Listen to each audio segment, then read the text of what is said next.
पश्चिम बंगाल में एसआईआर को लेकर हाहाकार मचा हुआ है। ममता सरकार वैसे ही प्रेशर में है, लेकिन रही सही कसर टीएमसी के एक्स विधायक हुमायूं कबीर ने निकाल दी, बाबरी वाला मुद्दा निकालकर। नमस्कार, आप देख रहे हैं बात साफ है, मैं हूं आपके साथ विवेक शांडिल्य। पश्चिम बंगाल में चल रहे विशेष मतदाता सूची पुनरीक्षण यानी कि एसआईआर के दौरान निर्वाचन आयोग की प्रक्रिया में करीब 50 लाख संदिग्ध नामों ने ममता बनर्जी सरकार पर सवालिया निशान खड़े कर दिए हैं। अब तक मिले 50 लाख हटाने योग्य नामों में से 23 लाख से ज्यादा लोगों का नाम मृत मतदाता श्रेणी में आता है, जिनके मतदाता पहचान पत्र जारी हैं। इसके बाद दूसरे स्थान पर स्थानांतरित मतदाता, जिनकी संख्या 18 लाख से अधिक है।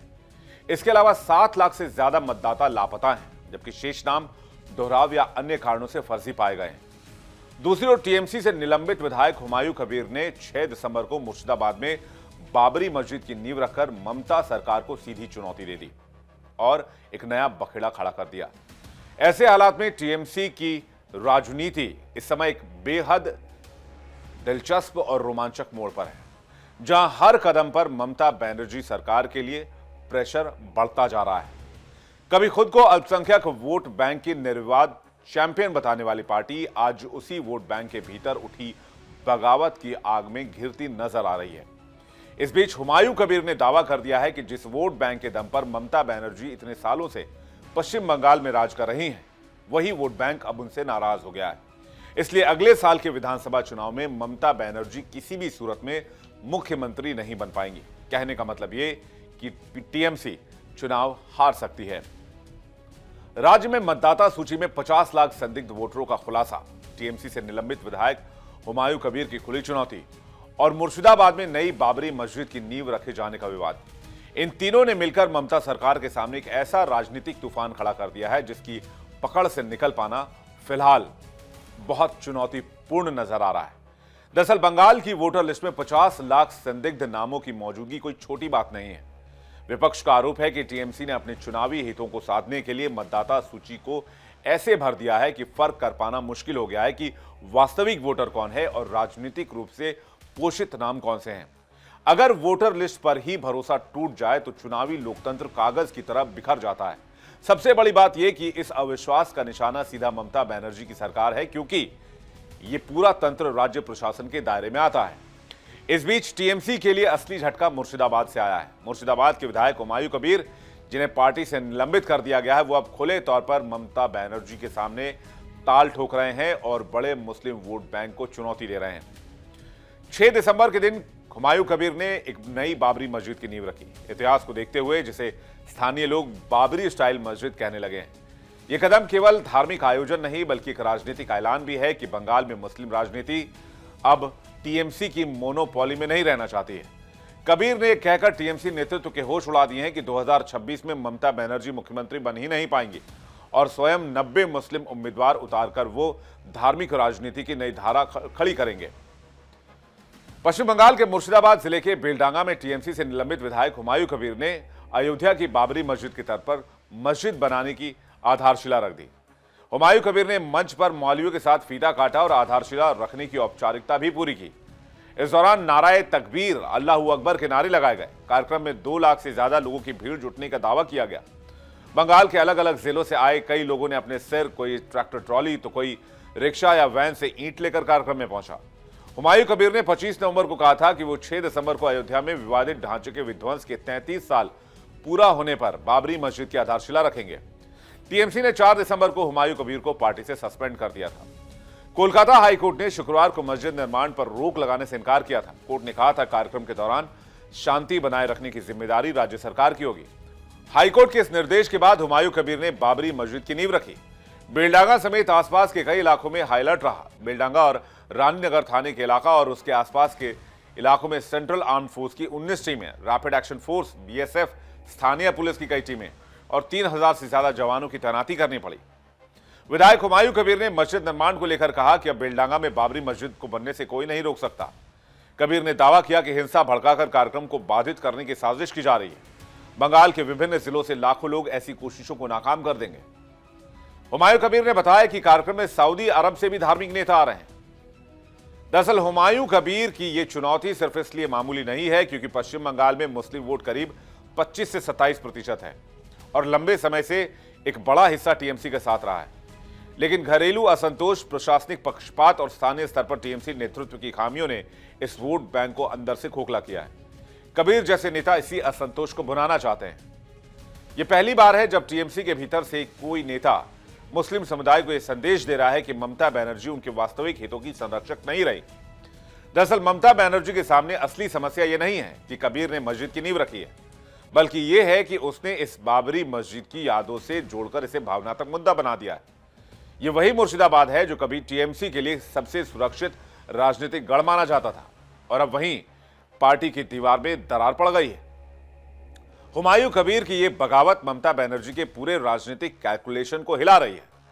मुस्लिम वोट बैंक पहले से ही एआईएमआईएम, आईएसएफ और अन्य छोटे स्थानीय समूहों के कारण बिखर रहे थे और अब टीएमसी के ही विधायक ने एक नया मुस्लिम ध्रुवीकरण मुद्दा तैयार कर दिया है जिसने ममता सरकार की मुश्किलें दोगुनी कर दी। टीएमसी ने जिसे निलंबित किया वो अब खुद को नई मुस्लिम राजनीति का चेहरा बनाने में जुट गया है। प्लेटफॉर्म भी बढ़िया मिल गया। वास्तविकता यह है कि ममता की राजनीति उन्हीं हथकंडों के वजन से दबने लगी है जिन्हें उन्होंने वर्षों तक रणनीतिक मुद्दा बनाया। मुस्लिम तुष्टीकरण की राजनीति इतनी ज्यादा केंद्रीकृत थी कि अब उसी समुदाय के भीतर असंतोष पनप गया है।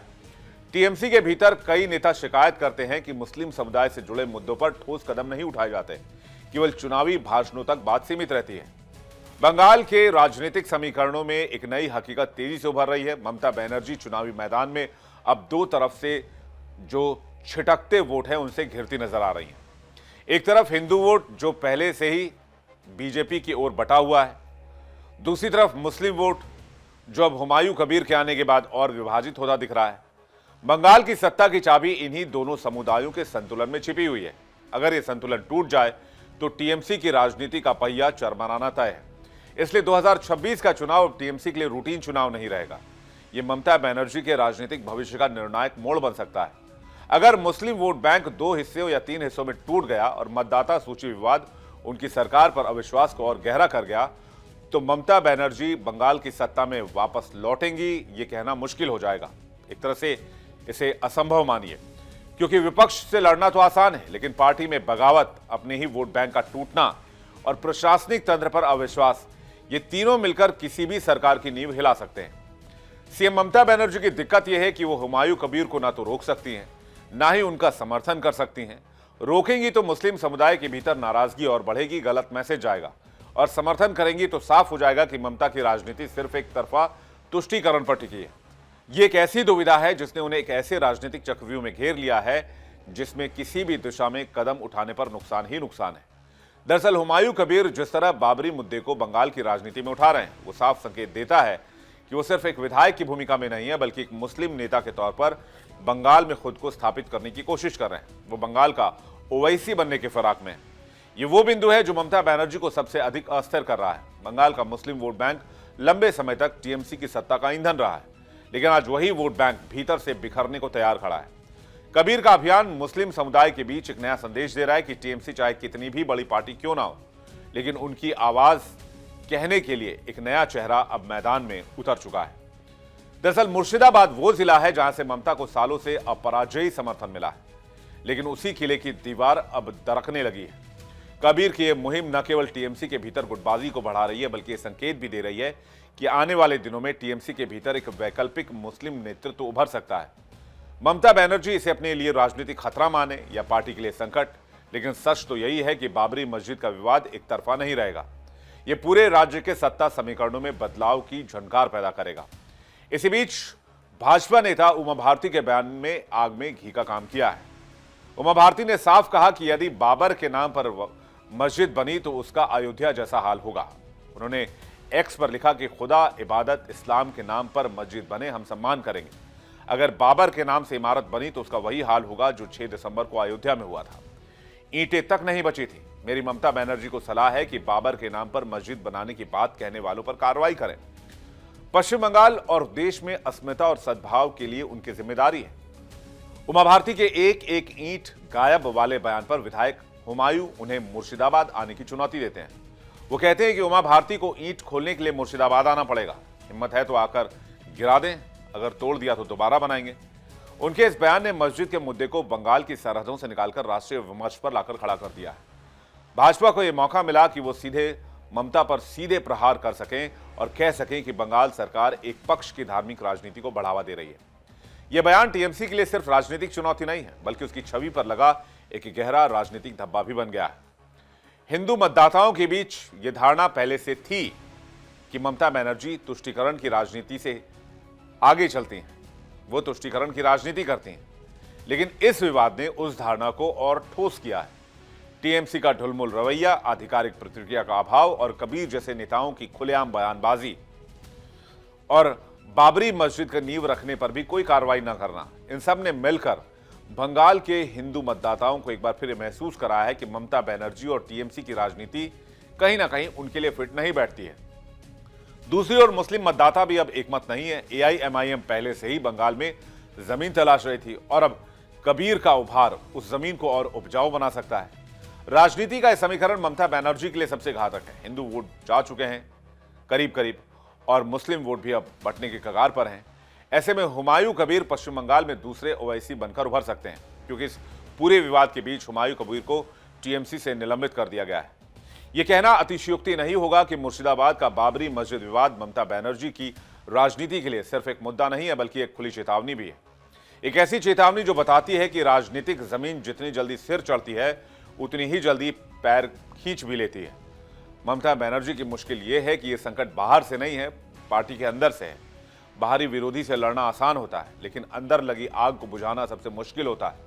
आने वाले महीनों में यह विवाद किस दिशा में जाएगा, इसका अंदाजा लगाने के लिए किसी राजनीति के विशेषज्ञ की आवश्यकता नहीं है। तस्वीर शीशे की तरह साफ है और अब मुर्शिदाबाद का यह मुद्दा टीएमसी के भीतर एक नए शक्ति संतुलन की शुरुआत कर चुका है, जिसका नुकसान ममता को और फायदा विपक्ष को मिल सकता है। बात साफ है। फिलहाल इतना ही। ऐसे ही रोचक कंटेंट के लिए बने रहिए इंडिया डेली के डिजिटल प्लेटफॉर्म पर। धन्यवाद।